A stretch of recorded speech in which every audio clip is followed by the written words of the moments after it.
So stupid. Like, just a totally bad move. I've had my bad moments. I'm not saying Max Head is a stupid dude. It's just like, this was a really bad moment. Like, look at how down he is now. Let's take a look at the food count. 68 to 64. You also got to think the experience Shriek got from that. Like, what's his MK level? Level 4? How close is it to level 5? It's more than halfway there. And you're not even close to tier 3. What is Shriek at? He's... okay. It's just, you know, a bad move. You didn't need to take the risk. He took the risk, and he got punished for it. And it totally shows. Like, and right now, look, he's just not fighting at choke points. You're using, like, the Panda MK thing. Okay, sorry, I'm getting way too frustrated over a fucking game, but goddamn. Okay, MK needs, obviously, to be able to smother heroes to be effective in tier 2. Okay, so you fight at choke points, and you fight near your base, and you hit and run, and you have staff teleportations, you have Zeppelins, so you can get out of there if you need to, and, you know, you can totally assume you're going to do way more damage than those, like, you know, tools of getting out of there, like the Zeppelin. You know, the cost of the damage has to outweigh the investment in the harassment. Sort of, you know, basic concept, but important to keep in mind. Right now, the cost of Max Head's harassment, like, you know, he had this advantage, he tried to push it, and now I don't know why he's under this illusion that he still has an advantage. To make matters worse, the flute of accuracy is just, like, the +2 damage on all those breakers. Like, just GTFO, tech to tier 3. I know I'm sounding like a broken record, but it's so important, and, like, you know, people constantly... This question, MK versus Panda, why not MK? Why does everyone use Panda? This question comes up so freaking much in the human forums. Like, it comes up almost like clockwork, like once every 3 months. Like, someone asks, like, what the fuck's up with this? This is it. This is why. Okay?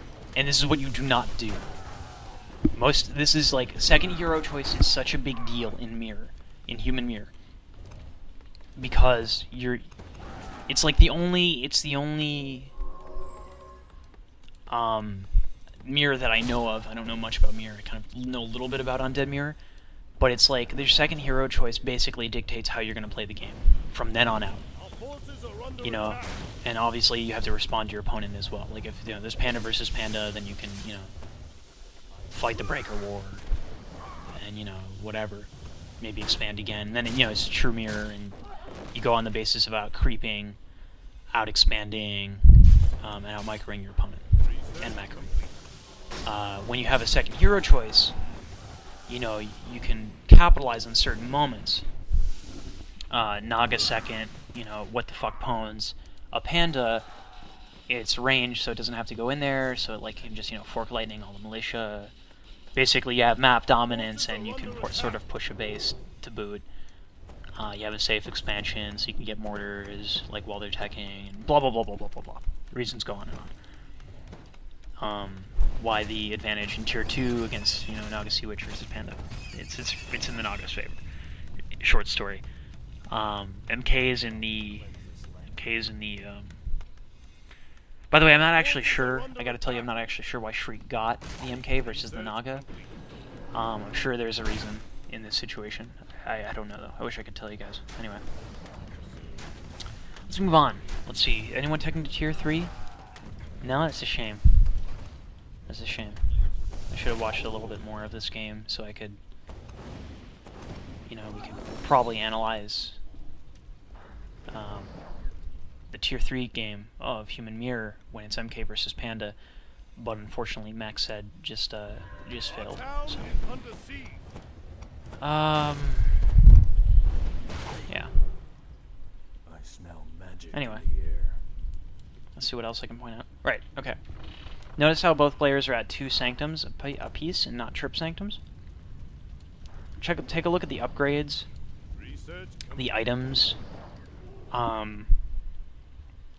I said that, you know, if you have an expansion, you know, mortars are a good investment if you have Naga, and that's only because you want to push, because if you get tier 3, the MK, the Panda has the advantage, right?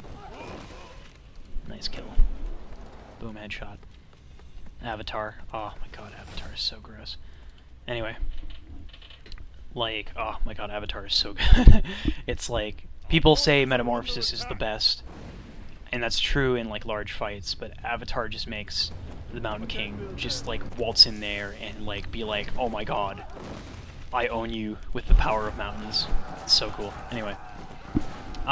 Yeah, no. The expansion gold is not spent on different more units, usually, unless you're doing Naga second.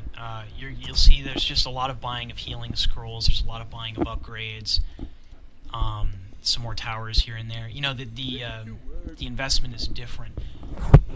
I would say unless you have your opponent on the defense, I would not build Workshop. Ready to work. Simply because, you know, in these open fights, Job's done.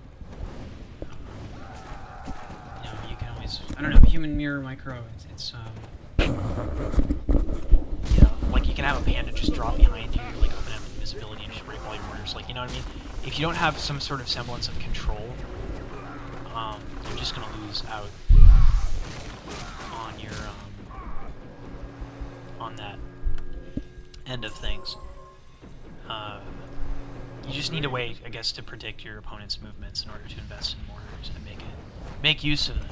Because when it comes down to it, like tier 2 mortars are not going to rate breakers because they lack the splash.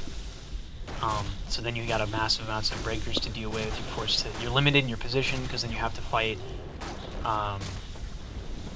Choke points. Look at Avatar. Look at this grossness. Plus 20 damage. Important point actually when using Avatar. Don't choose like 2 more bolts over Avatar because the DPS like of Avatar plus 20 damage totally worth it. And like the extra health you can do, his versatility explodes. And I love also how the bolt scales, like the size scales with, so like the bolt is just like 10 times the Archmage's face and makes it all the more satisfying. Look at this. Perfect mass teleport. Yeah. That's basically the end of this audio commentary. Shriek leaves after he kills the guy's Archmage, after his Panda. Again, Max said totally just didn't play the matchup. Was way too aggressive with a Panda second versus an MK second. Shriek took a lot of risks. He had to take a lot of risks and made a great comeback. Yeah. I don't know. That's pretty much it. I'm debating whether or not to make this a dual audio. 24 minutes is a lot. Okay, I won't do dual audio. I'll just seal this sucker up.